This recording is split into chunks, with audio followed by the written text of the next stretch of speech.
quello che riguarda l'energia rinnovabile compatibile è giusta la scelta, anzi dobbiamo andare in quel senso. Se quello che ci raccontano non sono tutte bugie, ce lo raccontano tutti gli stati ormai mondiali, che comunque stiamo rischiando l'estinzione, stiamo rischiando un mondo che potrebbe distruggersi da solo. Quindi senz'altro va in questo senso, ma va studiata, programmata e fatta sì che veramente sia compatibile. Cioè, quindi secondo lo studio del territorio di una nazione, le caratteristiche naturali di quella nazione, cercare di sfruttarle al massimo. La situazione italiana, magari meridionale in particolar modo, molto assolata, è diversa da una regione, non so, nei Paesi Bassi, dico per dire, sono situazioni e problematiche diverse l'una dall'altra. Posso dire la verità? Che già 30 anni fa si dicevano le stesse cose e i tempi erano sempre quelli. Cioè il 2050 è abbastanza lontano, però insomma purtroppo le resistenze, ci sono sempre resistenze in tutto. Buono, se pannelli solari, roba del genere diciamo, oppure quelle eliche che si vedono in giro, roba del genere, oppure che ne so che i riscaldamenti noi ce l'avevamo a bucce di nocciola, che su questo risparmiamo svariati soldini. Le fonti rinnovabili sarebbe molto meglio usarle, però ci sono tramite queste leggi e i consensi che non dà la regione o le province o anche lo Stato in sé per sé, non danno neanche la possibilità a queste fonti rinnovabili di essere utilizzate molto. E qui a Caprarola comunque io, non essendo diciamo consapevole delle cose che girano intorno, non saprei neanche dare una risposta essenziale alle fonti rinnovabili, nel modo di utilizzo o dove potrebbero essere fatte o altri metodi.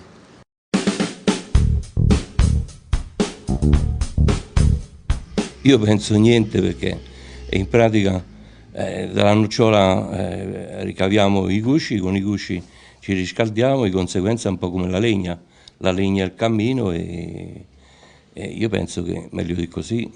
Qui abbiamo tante campagne, quindi penso che un lavoro, un bello studio sulla biomassa, penso che qui come ambiente possa fare molto, molto bene. Se ne parla molto, bene e male nello stesso tempo, perché si parla di cippato, si parlano di gusci di nocciole. Secondo me non c'è la giusta informazione e non c'è, e fra virgolette c'è anche una giusta preoccupazione, quindi bisognerà veramente far capire dove sono i rischi e dove non sono i rischi, perché tempo fa se ne è parlato, ma poi in un certo punto è venuta fuori più che altro la preoccupazione di chi abitava magari vicino ai progetti rinnovabili, questa preoccupazione che comunque fa da freno, al di là dell'ideologia, al di là di come uno la pensa, al di là di essere vicino o lontano all'amministrazione. Allora qui almeno io pensavo che c'è un sacco di bosco, quindi di legna ce n'è tantissima. Quindi avere l'opportunità di avere una biomassa, per esempio, nel senso si parlava di queste cose e quindi avere l'acqua calda per tutta Caprarola sarebbe veramente una cosa positiva.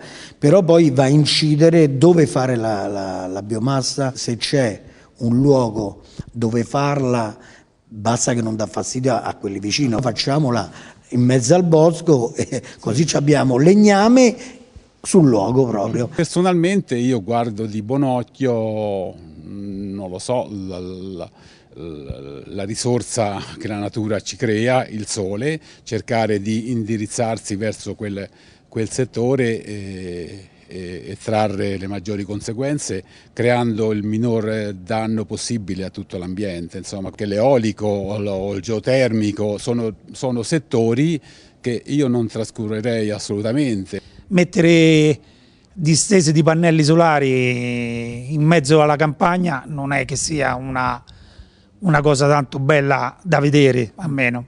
Le biomasse non siamo tanto, almeno nel nostro ambiente, non siamo tanto a conoscenza dei post, quello che potrebbe succedere con queste biomasse o altro. Utilizzare la fonte rinnovabile dell'acqua, una cosa, poi comunque anche con fotovoltaici, come è già stato fatto nelle scuole o altri punti, se fosse disposto in tutto il paese ci sarebbe un grande risparmio di energia elettrica soprattutto. La mia sensazione è che in questa attuale situazione e in un territorio come questo la cosa vincente continui ad essere il fotovoltaico. Il fotovoltaico, perché il fotovoltaico va sempre verso rendimenti maggiori, va verso tecnologie più semplici, tecnologie che si adattano all'architettura molto più facilmente di quanto non fosse. Certo, bisogna stare attenti perché c'è la produzione del fotovoltaico cinese che poi dopo 2 anni si rompe. Che si potrebbe cambiare. La questione appunto, se uno mettesse il fotovoltaico già sarebbe un bel cambiamento. A me piacerebbero mettere qualcosa tipo pannelli solari, qualcosa così ecologico, però sicuramente noi stiamo abitando al centro storico, non lo so, dice che non si possono mettere queste cose, vero? C'è chi, secondo lui, magari un impianto fotovoltaico può essere la miglior cosa, c'è chi dice a me non me ne frega niente, sono andato sempre bene con questi e quindi mi troverò sempre bene con queste cose e non sono all'altezza di permettermi di dire come potrebbe essere secondo me, anche perché non ce l'ho un'idea, sinceramente.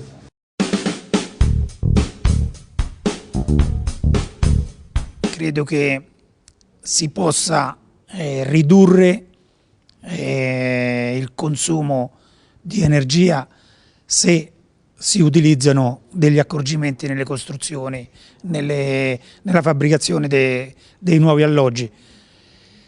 E per il resto penso che continueremo ad andare avanti almeno come stiamo andando avanti adesso. Penso che viene cambiato questo consumo, dato dai multinazionali non ti danno neanche la possibilità di fare questi cambiamenti. Poi in un paese piccolo come Caprarola, se la cosa inizia da Caprarola vuol dire che già in paesi come Roma, Milano, già sta più avanti di noi. Se facessero la maggior parte delle macchine elettriche, che sicuramente c'è il metodo per farle muovere bene, impostando anche delle macchinette per la ricarica della batteria e cose varie, penso che un risparmio è già molto lì, comunque eliminando il petrolio, che è uno dei maggiori inquinamenti del pianeta, diciamo, il risparmio c'è molto lì.